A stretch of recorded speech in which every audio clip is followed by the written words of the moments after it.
Welcome to the HBR IdeaCast from Harvard Business Review. I'm Sarah Green Carmichael.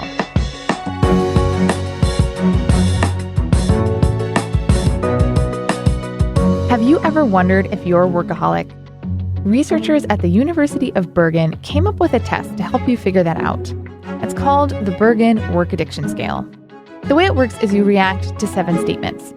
And if you say that you often or always do at least 4 of these things, then you might be a workaholic. So I'm going to read the 7 statements and just keep track of how many times you're saying, oh, I often do that or I always do that.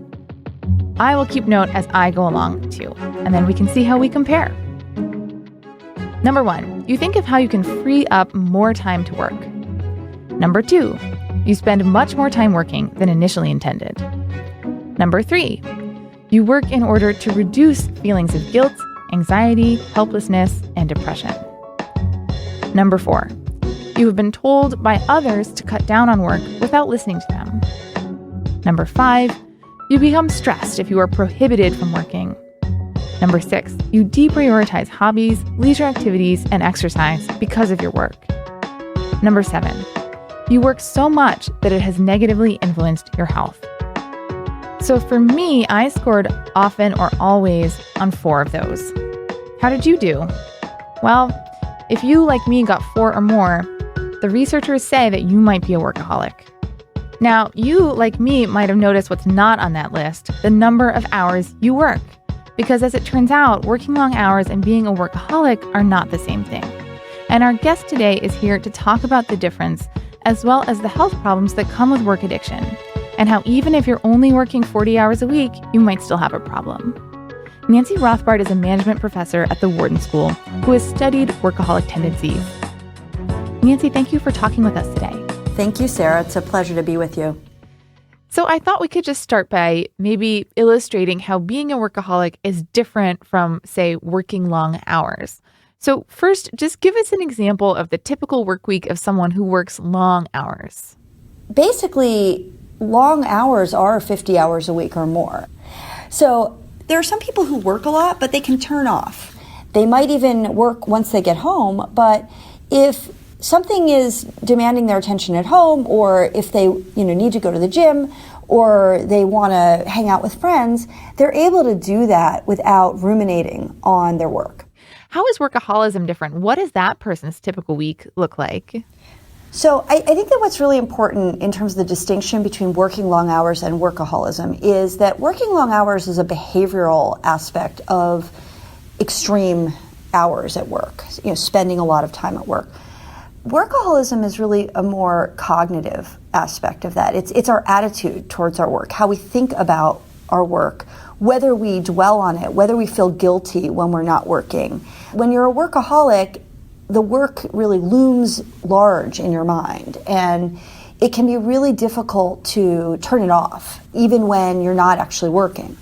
Actually, I think that what's also really important to note is that there's a strong correlation between working long hours and being a workaholic. So, you can be a workaholic without working long hours, but typically, if you're a workaholic, you are also working long hours. So what are some of the sort of signs that you might be a workaholic, even if you're not working long hours? Are there sort of red flags people should notice or questions they should ask themselves? Sure. The questions you might want to ask yourself, and these are the questions that we asked in our study. I find myself continuing to work after my coworkers have called it quits. I feel guilty when I'm not working on something, or I put myself under pressure with a lot of self-imposed deadlines when I work. Those are the kinds of things that a workaholic will answer, strongly agree to. Yes, I always do that. Whereas if you're not a workaholic, you might work long hours, but you might not be feeling guilty when you're not working on something, or you might not, self-imposing deadlines or putting pressure on yourself. You might be working long hours because that's what's required of you. Mm-hmm. Yeah, I think that the point about feeling guilty when you're not working, that's one that sounds pretty familiar. What do you think causes that? So there's a lot of thought about where that comes from. And, some of it is that there's a personality aspect to that. And some of it is that people start to develop patterns of behavior. Some of that may be because the environments that they're in, the organizations that they're in, kind of foster that feeling that you should always be on, that you should always be working really hard and thinking about the organization. And, some people will really buy into that, and some people will resist that, that expectation. Mm-hmm. If this sounds like a portrait of yourself, what should you be worried about in terms of how it might be affecting your health?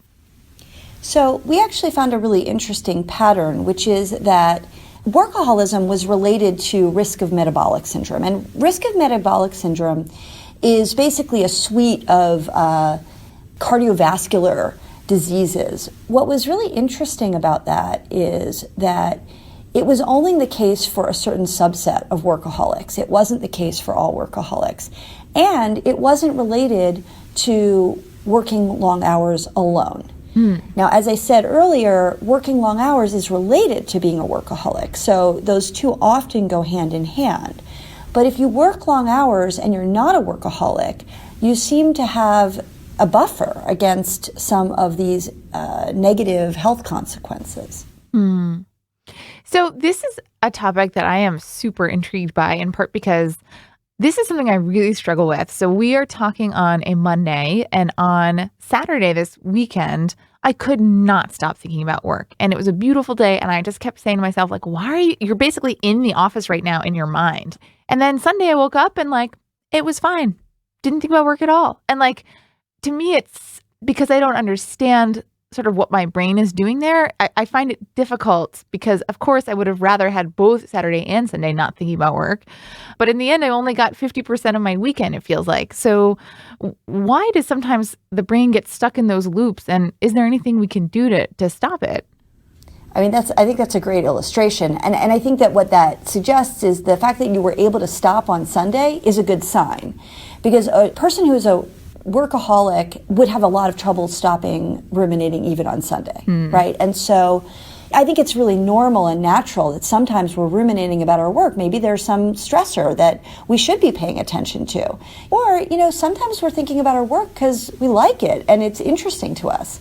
And that's not a problem either, actually, because if it's something that gives us joy and something that we enjoy doing, that can also be an opportunity for recovery. It doesn't have to be draining to us. What about if you are really having trouble with the kind of cognitive boundaries in place? You continue to have these unwanted thoughts about your work sort of throughout the weekend or into the evening. Do you have any advice for someone who struggles with that? I think that that's a great question because we all struggle with that, of course, in various forms. One thing that is really important for managing the cognitive boundaries is that you want to sometimes actively engage in something else. If you're leaving a lot of blank space, the obsessive thoughts about work are going to be filling up that space. Whereas if you're doing another activity, you're engaging with friends or family, you're going to the gym, you're actively doing something that is filling that space, that provides an opportunity for recovery. So I have heard some people say, well, I'm a workaholic, but I love my job. Are those people just kidding themselves, or are they actually in a healthier place? Well, actually, that's exactly what we found in the study, which is there are people who are workaholics. They are really obsessed about their work. They think about it all the time, but they also love what they do. And we actually found in our study that those people were also actually had a lower risk of metabolic syndrome, just like the people who weren't workaholics at all. And so that engagement with the work allowed them to really recover as well and to not be as drained from the more obsessive aspect of being a workaholic. I'm wondering if the problem of workaholism is something that you think is getting worse over time as our technology and devices make it more possible for us to be always connected to work. And in a way, it seems like it should make it be less stressful because, we can kind of leave the office and not worry about, whether we've finished everything or if we're unavailable. But in some ways, it just means that our offices are always with us all the time. And I'm just wondering, if you think that that constant connectivity is having a positive effect or a negative one. I mean, I think that it's a fascinating question. I've been wondering about that same question for many years now, and I've done some other research on that as well.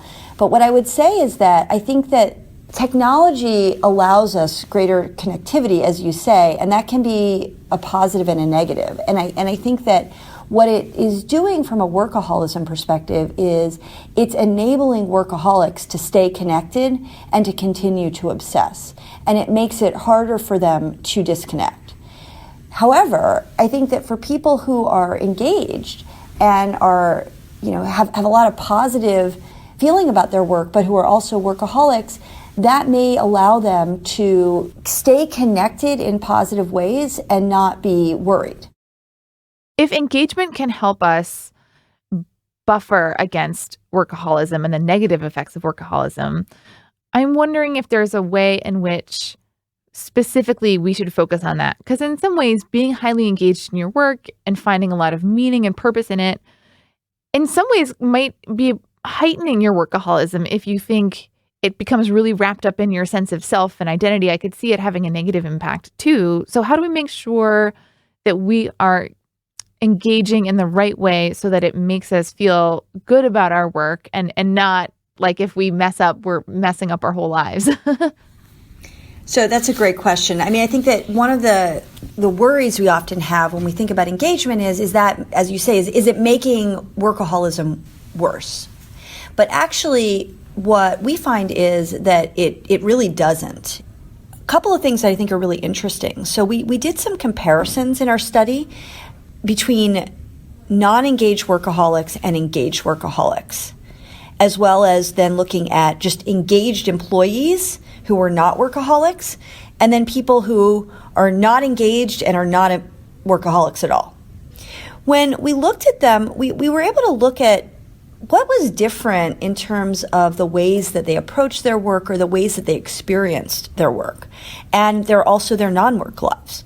And so what we found was at work, people who are engaged workaholics were really similar to engaged employees in that they had more personal resources that they reported. So they reported having better time management skills. They reported having better communication skills and communicating with other people in more effective ways. They reported having more intrinsic motivation in terms of their job. So they found their job more interesting. And so being engaged really allowed workaholics to mimic these engaged employees in these very positive ways. And they had more of these resources than the non-engaged workaholics and the non-engaged non-workaholics. They also reported having more job autonomy, more coworker support, and better supervisor support. So it's possible that what was allowing these engaged workaholics to approach their work with a more positive attitude was they felt more supported at work by other people. So that's something from a practical standpoint that we can think about doing in the workplace as managers. What if someone listening to this has recognized not themselves, but maybe someone that they care about in this description? So you are a manager and you've noticed one of your employees maybe falls into the category of a work obsessive workaholic, or you're listening and you think, gosh, that describes my spouse. Is there anything that you can do as a bystander to help someone that you care about get better at this stuff? I mean, I think that there's a couple of things, as a manager, if you recognize that somebody is not really turning off and seems to be burning out as a result, that's not going to be good for you, right? And so you don't want that person to get into a really bad pattern. And so trying to offer supports to them, trying to offer them opportunities to turn off, maybe not sending them the email at 11 p.m. might be a good start.